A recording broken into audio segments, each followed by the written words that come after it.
Hi everyone, welcome to Kathalokam channel. ఈరోజు నేను చెప్పబోయే కథ చందమామ కథల్లోంచి 3 కుచ్చుల టోపీ. సింహళ దేశంలో రామయ్య అనే ఒక నిరుపేదవాడు ఉండేవాడు. వాడికి ఒక ధర్మాత్ముడు ఒక కోడెదూడను దానం చేశాడు. రామయ్య ఆ కోడెదూడను అమ్ముదామని తీసుకుని నిర్జనమైన కాలిబాటను నడిచిపోతూ ఉండగా 3 అల్లరి వెధవలు ఎదురుపడి, "ఏయ్, ఎక్కడికి పోతున్నావు?" అని అడిగారు. "ఈ కోడెదూడను అమ్ముకోబోతున్నాను" అన్నాడు రామయ్య. "అది మేక అయితే కోడెదూడ అంటావేమిటి?" అని వాళ్ళు అన్నారు. "ఇది మేక ఎందుకయింది? దూడే, ఇంకా వయసు రాలేదు" అన్నాడు రామయ్య. "మమ్మల్ని చూస్తే నీకు వేళాకోళంగా ఉన్నట్టుంది. మాకు మేక ఏదో దూడేదో తెలియదని నీ ఉద్దేశమా? దీన్ని ఎక్కడికో ఎందుకు తీసుకుపోతావు? 3 రూపాయలు ఇస్తాం, మాకే అమ్మాయి. ఇది అంతకన్నా చెయ్యదు" అన్నారు అల్లరి వెధవలు. వాళ్ళు రౌడీల్లాగా ఉన్నారని, ఒంటరిగా ఉన్నాడని, తనను వాళ్ళు ఈ నిర్జన ప్రదేశంలో ఏమైనా చేయగలుగుతారని అనుకుని రామయ్య తన దూడను వాళ్లకు 4 రూపాయలకు అమ్మటానికి సిద్ధమయ్యాడు. వాళ్ళు వాడికి 4 రూపాయలు ఇచ్చి దూడను తోలుకుని వెళ్ళారు. "దొంగ వెధవలు నన్ను భలే మోసం చేశారు. ఇందుకు ఏ విధంగానైనా వీళ్ళ మీద పగ తీర్చుకోవాలి" అనుకుని రామయ్య వాళ్ళ వెనకే పరిగెత్తుకుపోయి, "నేను దిక్కులేనివాణ్ణి, నన్ను మీ వెంట ఉండనివ్వండి. మీరు చెప్పిందల్లా చేస్తూ మీ సేవలో ఉంటాను" అన్నాడు. యువకులు అందుకు సమ్మతించి రామయ్యను తమ వెంట ఉండనిచ్చారు.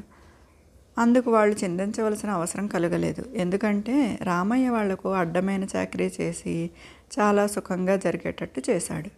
ఇలా కొన్నాళ్ళు గడిచాక రామయ్య 3 కుచ్చుల టోపీ ఒకటి నెత్తిన పెట్టుకుని యువకుల వద్దకు వచ్చాడు.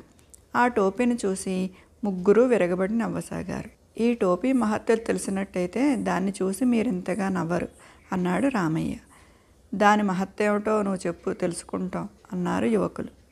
"ఈ టోపీ పెట్టుకుని ఎక్కడికి వెళ్ళినా నాకు కడుపు నిండా తిండి, అంతులేని మర్యాద జరుగుతుంది. నా జీవితం రాజోపచారంగా జరగటానికి ఈ ఒక్క టోపీ చాలు" అన్నాడు రామయ్య. "ఎవరు నమ్ముతారు నీ కబుర్లు? నీ టోపీ మహత్తు రుజువు చేయగలవా?" అని యువకులు రామయ్యను అడిగారు. "రేపు ఉదయమే మీరు దీని ప్రభావం చూద్దురు గాని" అన్నాడు రామయ్య. ఆ రాత్రే వాడు ఊళ్ళోని 2 భోజనశాలలకు వెళ్ళి తన దగ్గర ఉన్న డబ్బు భోజనశాల యజమానులకిచ్చి తాను తన మిత్రులు వస్తే ఎలా ప్రవర్తించాలో వాళ్లకు చెప్పాడు. మర్నాడు ఉదయం వాడు 3 యువకులను వెంట పెట్టుకుని ఒక భోజనశాలకు వెళ్ళాడు. యజమాని ఎదురు వచ్చి, దయచేయండి దయచేయండి" అని మర్యాద చేసి 4 భోజనశాల సావిడికి తీసుకువెళ్ళాడు. "నాకు నా మిత్రులకు మంచి భోజనం కావాలి" అన్నాడు రామయ్య. భోజనశాల యజమాని 4 సుష్టుగా భోజనం పెట్టి వాళ్ళు వెళ్ళేటప్పుడు రామయ్యతో, "అయ్యా, దయ ఉంచి తమరు ఇక్కడికి తరచుగా వస్తూ ఉండాలి" అని వేడుకున్నాడు. ఇది చూసి 3 యువకులు ఆశ్చర్యపోయారు. అన్నం అమ్ముకునే వృత్తి గలవాడు 4 భోజనం పెట్టి డబ్బు అడగకపోవటమే గాక మళ్ళీ రమ్మంటున్నాడు. 3 కుచ్చుల టోపీ మహిమే అయి ఉంటుందా అని అనుకున్నారు. ఆ సాయంకాలం రామయ్య ఆ 3 యువకులను మరొక భోజనశాలకు తీసుకువెళ్ళాడు. అక్కడ కూడా వాళ్లకు ఇంత మర్యాద జరిగింది. భోజనశాల యజమాని వాళ్లను సాగనంపుతూ రామయ్యతో, "తమరు అప్పుడప్పుడు వచ్చి భోజనం చేయకపోతే నేను చాలా బాధపడతాను" అన్నాడు. యువకుల సందేహం తీరింది. ఆ కుచ్చుల టోపీ నిజంగా మహిమగలదే.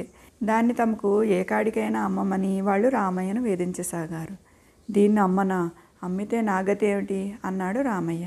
"ఒరే, మా దగ్గర ఉన్నదంతా ఇచ్చేస్తాం, దీన్ని మాకు అమ్మే" అని యువకులు రామయ్యను బతిమాలుకున్నారు. చివరకు వాడు, "మీరు చాలా మంచివాళ్ళు గనక మీకు ఈ టోపీ అమ్ముతాను" అని వాళ్ళ దగ్గర ఉన్న డబ్బంతా తీసుకుని వెళ్ళిపోయాడు.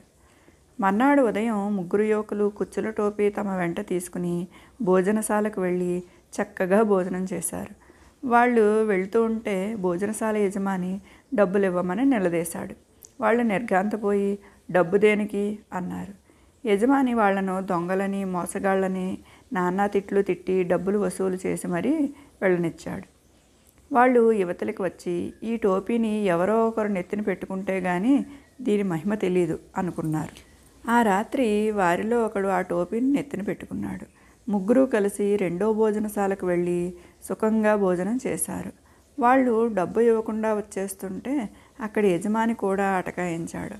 వాళ్ళ దగ్గర డబ్బు లేదు. భోజనశాల వాడు వాళ్ళని మెత్తగా తన్నించి వదిలిపెట్టాడు. రామయ్యను మోసం చేసినందుకు వాడు తమకు తగిన ప్రాయశ్చిత్తమే చేశాడని యువకులు తెలుసుకున్నారు. ఇదండి ఈరోజు కథ. రేపు ఇంకో కథ చెప్పుకుందాం.